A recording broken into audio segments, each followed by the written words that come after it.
Recently I splurged out and bought a pallet load of old tech at an auction. But did I waste my money, and is most of it just e-waste? Well, let's take a look and find out.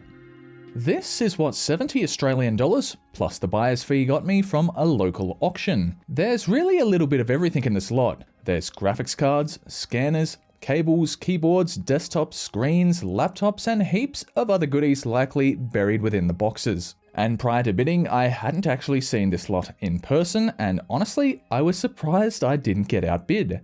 So let's start off with the things I'm most personally interested in, the laptops. And today's video wouldn't be possible without Kamikoto and their fantastic quality Japanese steel kitchen knives. That high quality also extends to the heavy-duty ash wood box that keeps the knife safe. This also makes for a wonderful gift. With a single beveled edge, Kamikoto have achieved an incredibly sharp edge, which makes cutting super easy. Kamikoto stand behind their products, individually inspecting each knife and offering a lifetime guarantee. Kamikoto only use steel sourced from mills in Japan, and each blade is crafted using traditional techniques used and perfected by generations of knifesmiths. There's more than 100 years of experience between them, and their expert bladesmiths shape the raw Japanese steel into meticulously detailed and finely crafted blades. While I'm not very experienced with preparing ingredients, the Kamikoto knives allowed me to do it with ease and comfort. They're light and balanced. Honestly, these are some seriously well-crafted tools, and I can feel myself starting to grow a passion for cooking. Kamikoto's knives are also used by chefs working in Michelin-star restaurants around the world. So what are you waiting for? And for my viewers, Kamikoto have several special offers and an extra $50 off any purchase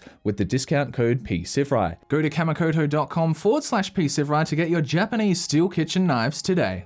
There are a total of 4, all sadly pretty old, but not old enough to be worth much. And I would say the most interesting would be the IBM ThinkPad T60, one of the last laptops to carry the IBM name. It has clearly been sitting around for some time, as the lid has acquired a considerable amount of dust. And I don't think I've seen a trackpad this small before. I mean, at least you get the pointer nub, but still. The laptop itself is in all right condition, but does it have a hard disk? When plugged in, it does indeed turn on with no apparent damage to the display. It's got 512 megabytes of RAM and no hard drive. This is still a good candidate for a future video though. Next up is a slightly older Compaq M2000. I have covered a similar notebook earlier this year, and just like the IBM, it must have sat for a long time for all this dust to accumulate. This one also lacks a hard disk, and I'll likely keep it for parts. This is an Australian brand that I remember seeing lots of back in primary school, but it is probably just some kind of generic rebadged laptop not actually made in Australia though. This one clearly saw a lot of use, likely in a school or government department. Oh, my favourite, mystery stains, and after finding a compatible charger I was able to fire it up. And I don't know what key command you've got to use for it to go full screen, and surprisingly it still has the correct time and date set. Most importantly of all, it doesn't have a hard disk, but it does have some corrosion, so I think it'll be a fun time seeing how bad it is at some point in the future. And the last laptop is a pretty basic Windows Vista era Toshiba. It's in pretty good condition apart from one major issue: the power jack is quite buggered, and it's a device not really worth fixing. I'll keep it though, as it may be useful for parts in the future. And wow, this is the first notebook to actually include a hard disk. The original 80GB SATA drive from 2007. RAM is also present, a single 1GB DDR2 stick. It also features an optical drive that opens when you tap on the case. Next up, the desktop computers, starting with this rather compact Acer X2631G with USB 3 at the front. It features a 3GHz Pentium G3220 processor and some dust. Inside, it's surprisingly clean with a single 4GB stick of RAM and no hard drive present. Thankfully, when plugged in, it did indeed turn on. I'm not sure how useful such a computer would be these days, but if I threw an SSD in there, I think it would be quite zippy. The next specimen is a Dell Optiplex GX280, a model I have fond memories of using back in primary school, and I'd bet most users didn't know that it had front USB tucked away behind this little door. Another unique design aspect to this chunky plastic machine is the way you get inside. Sadly, some of the capacitors on the motherboard haven't held up too well, although it might still run. On a positive note, there is a hard disk in this desktop, although it, along with the DVD drive, was strangely disconnected. And even with the leaking capacitors, it still turned on and had some drive wiping software in the optical disk tray. And An 80GB hard drive is indeed detected, but nothing is on here due to it being wiped clean. The last desktop in the auction lot is a HP QV985AV, or the Dusty Boy for short. Inside the somewhat bent up casing, we've got no RAM and no hard disk sadly, and clearly it saw heavy use as dust built up a plentiful amount in the front, which needed removal so I could get better access to the RAM slots so we can test it out. And now for the moment of truth, does it still work?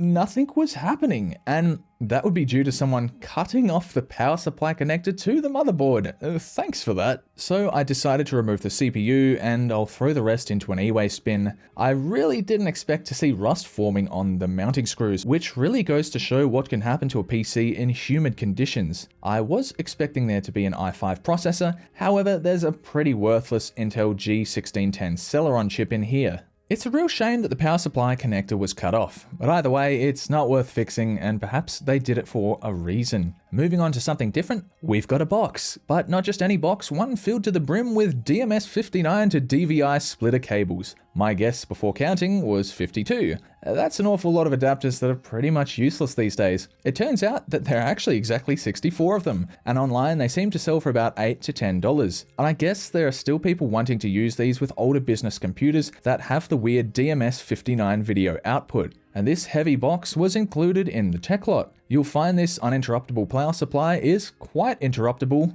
because it doesn't work. It's not worth trying to fix, so off to e-waste it goes. But what treasures await us in the next box? First off, there's this metal iPad stand. It's honestly very heavy, followed by this small metal box called an AMX Netlink. And these often sell for over $500 Australian dollars on eBay. I'll definitely try to make some money on this as it seems to turn on and it comes with the power supply. The next device is one of those scanners that the postman would make you sign for your packages with. There's even a dock that 4 of them could simultaneously charge on. It's a filthy device with what looks to be some kind of burn mark on the screen, and I can't test this sadly due to there being no power supply, and I don't have one that would work with this dock. Next up is a boxed wireless headset thingy. It looks like everything's there, but since it's so old, I wouldn't imagine it being very useful anymore. There's a dock for some other kind of device not included in the lot and a heap more cables. And at the bottom, there's even a few brand new fiber cables, which may hold some value. You can never have too many VGA cables lying around. So there's 17 more to add to my collection. The next mystery box has a label writer, which might also have come from a post office, and you can buy new, more modern versions for less than $100. And oh, look at this, a scanning gun. This is basically the only kind of gun legal here in Australia. This one could very well work, however I don't have a dock or way of charging the battery. The Motorola dock from the previous box is not for this, and I know I did try it out. There's also a few keyboards and a heap more cables, most of which I don't need more of honestly. Something I will be keeping is this brand new Lenovo keyboard, and the other ones are used and not very clean. The only other items I'll keep from this box are the Microsoft mice and this screwdriver. You can never have too many good Phillips heads. I really like these mice, there's just something so pleasant about the Microsoft mice design. The next box was quite underwhelming, mostly filled with random cables, power supplies, docks, and a phone used for security. I guess this could be used as a prop for a video, but not much else. The next box, however, has a few items that piqued my interest. There are several graphics cards, with the best being the Nvidia GT610, which may form part of a fun video with me trying to game on the worst hardware possible, if they do in fact work. The next item is a DAB radio.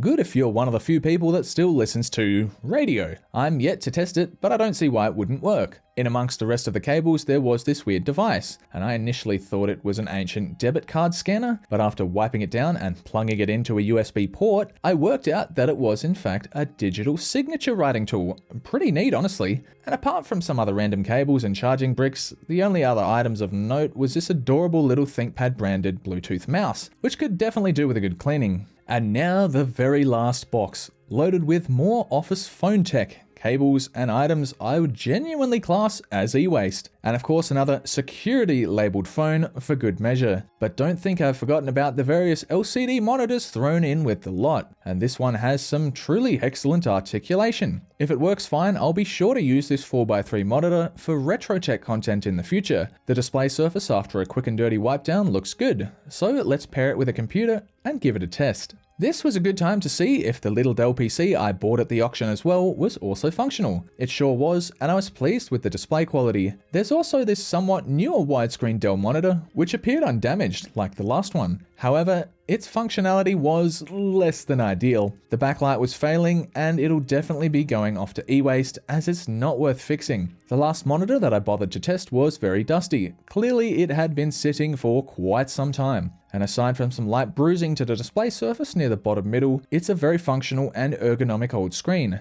Was this worth $70? Absolutely. There are many items of value far exceeding the purchase price. Thank you very much for watching, and after I filmed all that footage, I chucked out what I didn't need at a local e-waste bin. And yeah, a lot of it really is just trash, so that's where I put it. Anyway, thank you very much for watching. If you've liked the video, feel free to leave a like, and if you want to see more, definitely consider subscribing. I'll see you in the next one.